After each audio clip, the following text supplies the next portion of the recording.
Alright, hey guys, it's Shao. So, I've been playing a little bit more Wargame recently, especially with some of the patches that have been coming out, tweaking a little bit of the balance, and trying out a little bit of Beast.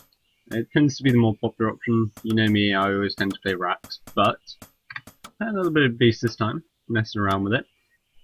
Now, spoilers, this is going to be my victory, because playing against a relatively new player, but there are a couple of things that both he and I did that we can sort of take a quick look through and actually sort of do a little bit of analysis on and just really look at how we could have played this out a bit better.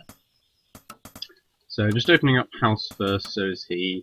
It's super standard these days. I mean, the wolf aggression that's so common just means R6 man isn't going to happen. So far, nothing really unusual that I'm doing. I do like to send out a super early scout. You don't have to. It's just preference for me. But first thing is that he's actually going to go Rax. So it is going to be a Beast versus Rax game here.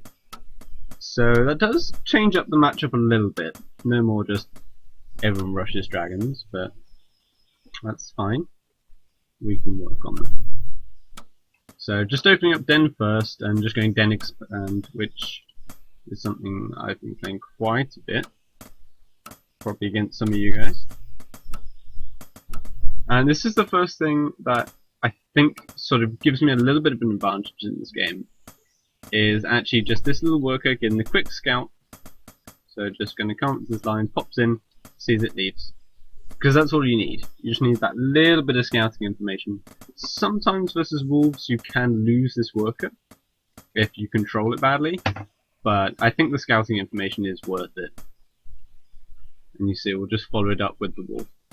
So the theme of this game is going to be essentially just information.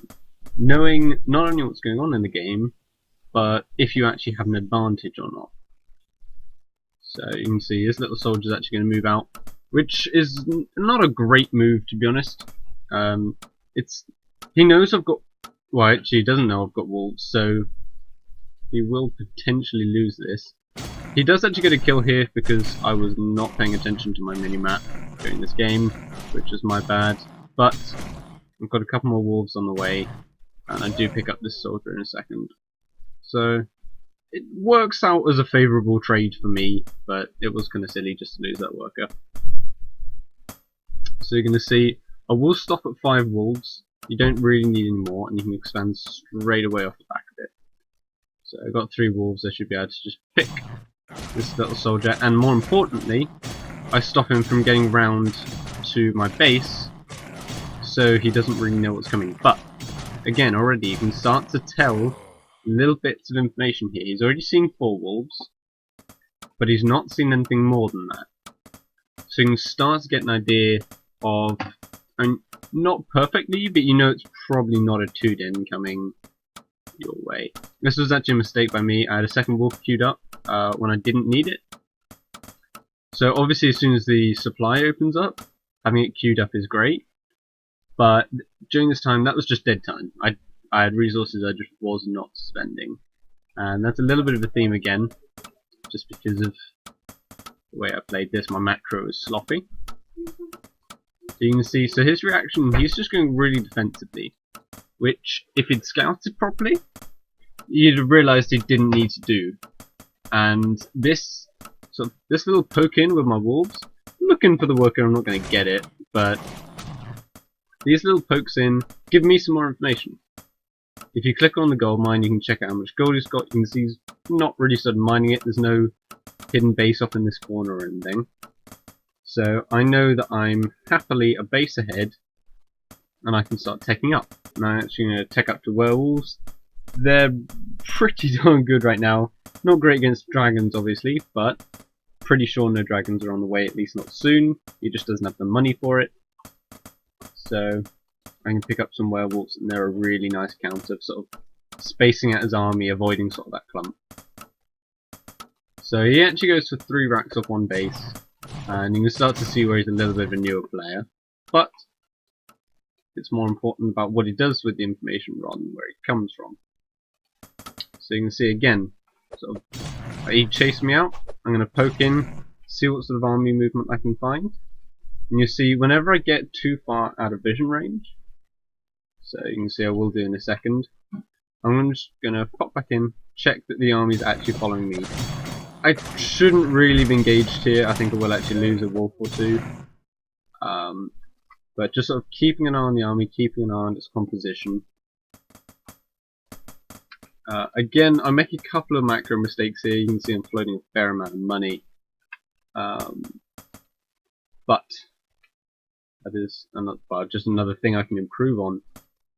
And you can see again, he is a little bit as well. You've got to keep that production up if you want to actually succeed. But again, just baiting his army out, scouting it, making sure nothing else is coming. I do make a mistake here on my scouting. I don't actually see that there's essentially a second army going to be on its way. But I set up the concave, go in, and particularly hunt down these archers in the back. Not because they're high DPS, which they're not, the soldiers are, but they're much faster to pick off because they don't have this armor and they don't have the extra health. So I actually lose a fair amount here, but the second base meant I had enough gold and I can actually take this engagement. If I was sort of paying proper attention, I probably should have cancelled this tower at the last moment, seeing as I realised I could take out the army that was coming at me here. But I do let it go off, and it does come in handy later. So I'm just going to clean up this army. So you can also remember, you can just check the soldiers. No upgrades present, so it is just purely racks that we know about for the moment. And you can see this, I could have easily won the game here, but I was making mistakes. I was focused on marking this army, and I had nearly about 1,000 gold built up, which is really bad. But we will splash it out now. We'll grab a third base and grab some more tech. If I'd thought about it, he had a tower here, I probably should have just grabbed a sort of a proxy workshop and sort of tried to work with that. Now catapults have got a little bit more of a buff. You see, actually, I saw this as my wolves ran past, but I wasn't looking here. I wasn't looking at my minimap, and that's something you really got to do when you're playing. You've got to be looking at your minimap for these sort of movements. So I lost a few units, but that's the less important thing. My entire army is over his side of the map. You can't do a huge amount with a watchtower there, but he quite easily could come and do some damage here. The werewolf will pop out when I've got the supply, but again, I've got resources locked up in units that aren't building, which is just a complete waste. So again, watch out for that. The workshops now are actually going to come into use. You can see, I wasn't scouting properly, now I'm in the wrong position. So again, quite important to do. If he was scouting, he would have known about this third base going up, and that would have been a much more successful attack. But now you see, his archers are going to actually back away. They're going to try and space out the werewolf, and I only get 2 of them with that hit. So it was good movement by him, but it bought my wolves enough time. I can clean up his soldiers, and I will actually sort of clean up the majority of this army. Now, werewolves are ridiculously good against archers. They have such huge armor and such huge amounts of health that they work really, really well against them. The wolves actually come in from behind here, get the surround, and I will clean up pretty much his entire army here. So this pretty much just cements my lead. I'm just going to get everyone back to mining. But again, I'm floating a little bit of money here. This is one of the things I particularly need to work on, is actually just allocating my resources better. And you can see he's now going to try and take this. So, in this case, he has lost his army, but a lot of his defense here could be done by positioning these soldiers slightly better, slightly closer, protecting this gold line. And I mean, he didn't really need to move out. He wasn't really going to get anything done there. And you can see now he's got a lot of soldiers. He doesn't necessarily need to invest so much into these defenses. So, not necessarily skip defense, but try to be aware of how much defense you really need, how much aggression they can actually put on. So, I've got a lot of wolves here, so probably looking at about 16 wolves. But with 7 soldiers on the field, they can take on about 20 wolves if nobody has any upgrades. So he shouldn't really be worried. The biggest problem for him right now is that werewolf. That werewolf tech is actually going to be the clincher of this game.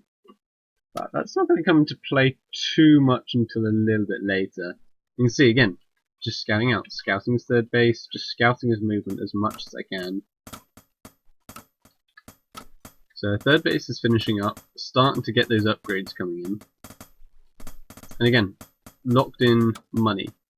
So wherever you can, queue up units at the last second. So try to avoid having them queued longer than like absolutely possible. Ideally, obviously you do it frame perfect, but it's never going to happen.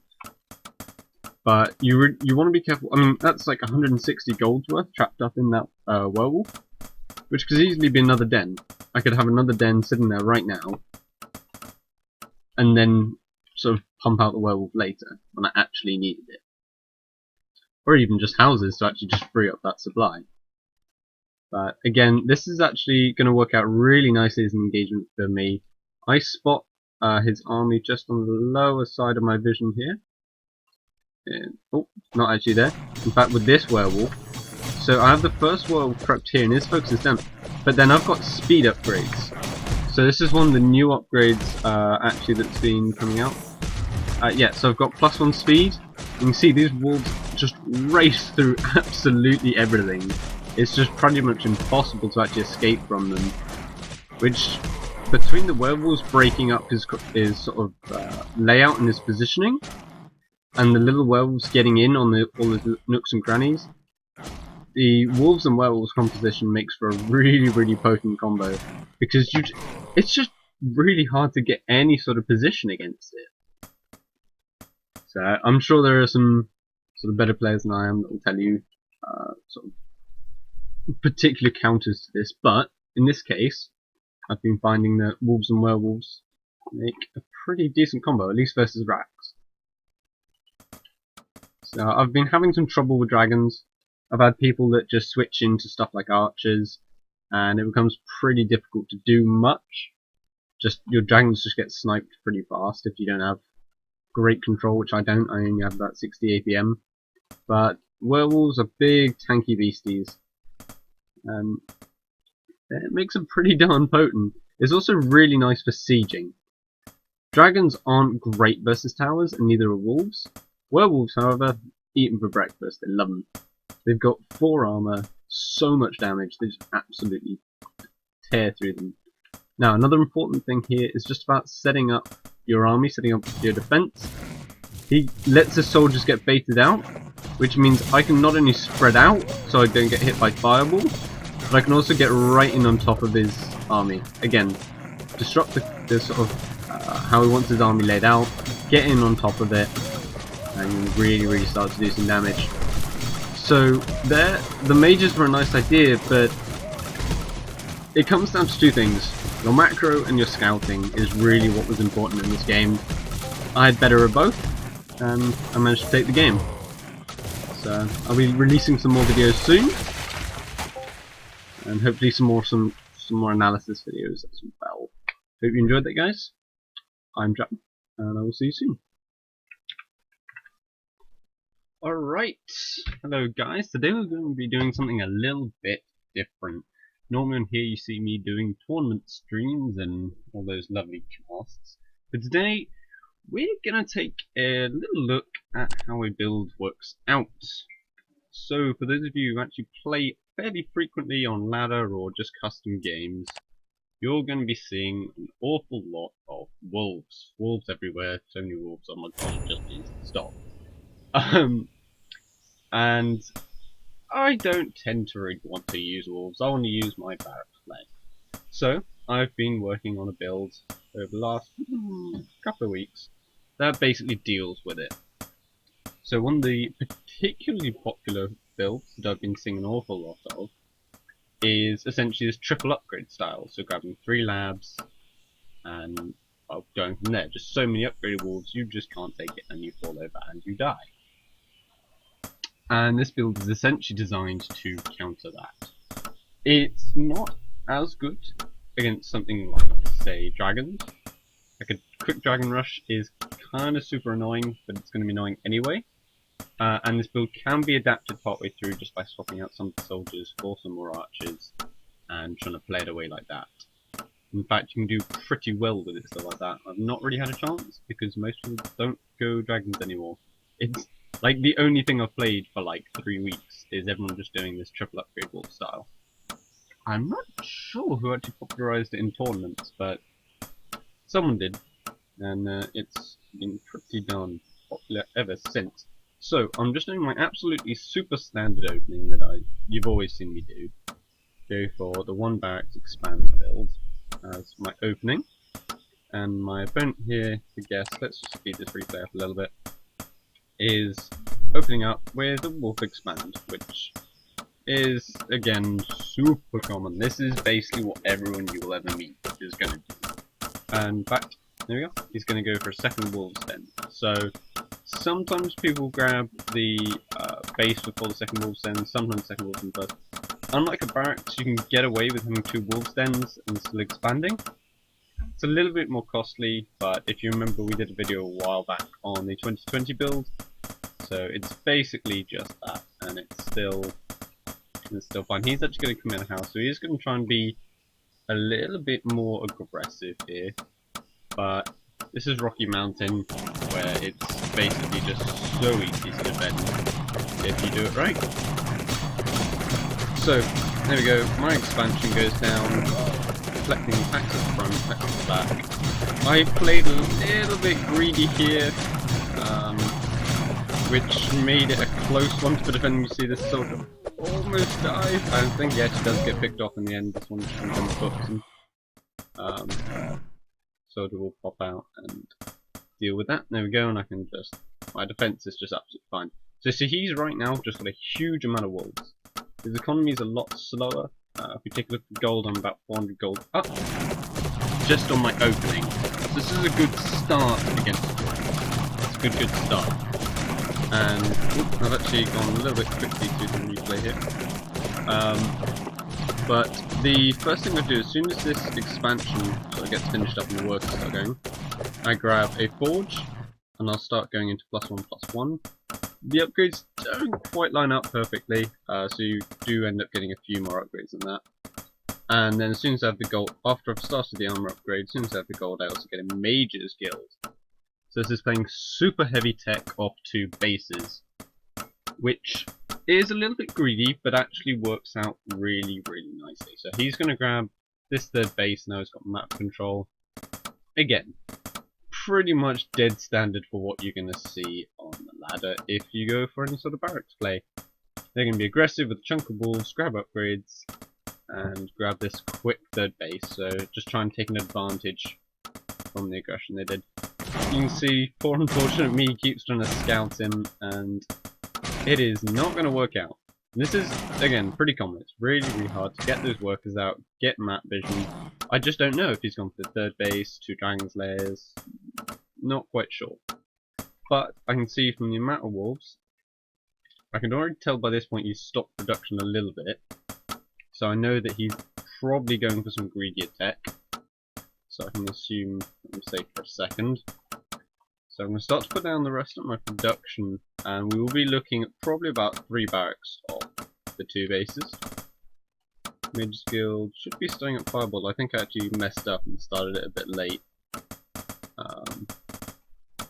So, we're not the best replay to show you from making mistakes, but even with mistakes you can see just how strong this build is. I'm trying to go scout again, but it doesn't quite work. No, end it off. And there we go, so you can see the upgrades are going to start to roll in, and this is where it's going to start to get really difficult usually. Because once those upgrades start rolling in, you start going up to sort of 2, 3 labs, or testing labs against you. It's just a nightmare to keep up and actually produce anything. Especially because they can max out really quite quickly. So you can see the first mage is going to pop out, Fireball starts, and we're going to be looking at 1-1 in just a second. I think I go up to about 2-2 when this actually is going to hit. You can see, just deflecting some little harassment. But obviously, the economy on this is a lot slower. And what this attack is basically going to do is going to even it up. So it'll allow you to grab a third base relatively safely against this Wolf Crusher, which is normally really hard to do. Normally you have to sit back and max out. Or at least that's the consensus anyway. But it'll also allow you to deny his third base. So it'll essentially put your base ahead when the attack actually gets around to hitting. This isn't perfectly refined. I'm still a little bit rusty here. And let's speed up the replay just a little bit to get an idea of what's going on. So grab my first few soldiers to defense, just mages. Let's see. There we go. Another testing lab, and I think there we go, there's the third one. So it's a triple testing lab style. Not quite the same, of course there are some variations on it, but pretty standard from what I've been going against. At which point now we've gone up to about five or six mages, which gives us the fireballs we need. We'll just start pumping out some soldiers. And you can see we're going up to about 2-1, probably about 2-2 when we actually get to his base. He's just scouting around, being annoying. Yeah, so we're going to move out here as soon as 2-1 hits. And you can see he's now looking to go into the dragons.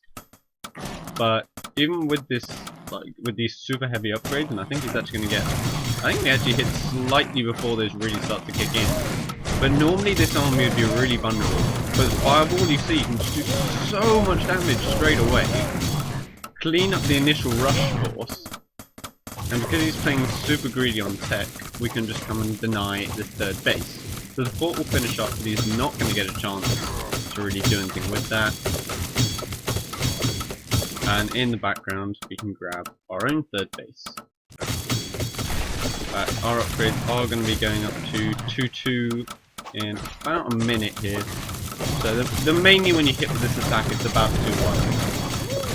I start to run out of fireballs here, which is annoying. But then the rest of my soldiers who actually didn't rally across are going to join up with me in just a moment. And you can see, he just, with this heavy upgrade style, they have so little production. They're just counting so much and holding you back that you can just sort of slam through and really start to just pull this composition apart. Now you can see I'm up on 3 bases with 30 workers versus 20. More soldiers are coming across. He's going to try and pull workers to deal with this, but it just doesn't work out for him. And soldiers here, +2/+2 soldiers. Even if he's got 4 armor, they trade so well. It's ridiculously good. And then back at home I can follow up with a round of mages. He says GG, and there you go. So it's a fairly simple build, not too complicated at all. It's basically just a 2-base sort of rush tech build, but I've been having a huge amount of success with it. It's been working out really nicely for me, and I hope to see some of you guys maybe trying it out, having a bit more success against all these wolves that are going around. And I've been Zhao. I will see you next time.